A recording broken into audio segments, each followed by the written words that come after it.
Today we read from 2 Corinthians chapter 10, verse 5. We demolish arguments and every pretension that sets itself up against the knowledge of God, and we take captive every captive thought to make it obedient to Christ. Now, growing up, I heard today's verse interpreted in negative terms. Take sinful thoughts captive and keep them out of your mind. And that is half the battle. But if we focus on the negative implications while ignoring the positive possibilities, it becomes a half-truth. It's also about capturing creative thoughts and keeping them in our minds. Simply put, it's about stewarding every idea inspired by the Holy Spirit. Every dream is created twice. The first creation is mental. Every invention, every business, every building, every painting is conceived in the right brain imagination first.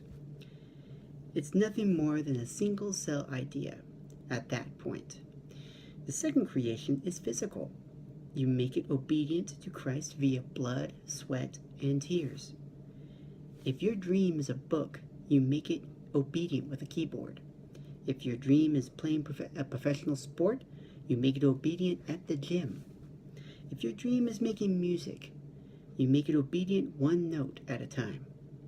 Your dreams will never exceed your imagination. You can't achieve what you don't believe. So idea generation is important, but idea execution is where the rubber meets the road. I like thinkers. They make me think. And I applaud their ability to plot. But I love doers even more. They inspire me to action.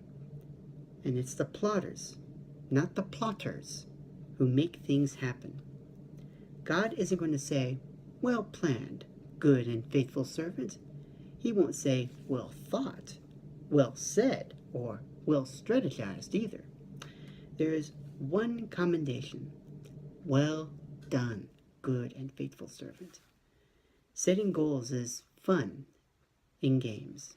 It's fun in games, setting goals. Going after them is another matter. Without perspiration to match your inspiration, your dream imagined will turn into a dream deferred. What do you need to start? What are you waiting for? Maybe it's a diet. Maybe it's a graduate program. Maybe it's a church or a business. Whatever it is, the hardest part of finishing is starting. Going after a dream is like riding a bike. You've got to get a little momentum to really get going. Consider this your push. Where do you stand on the road to execution of your God-given idea?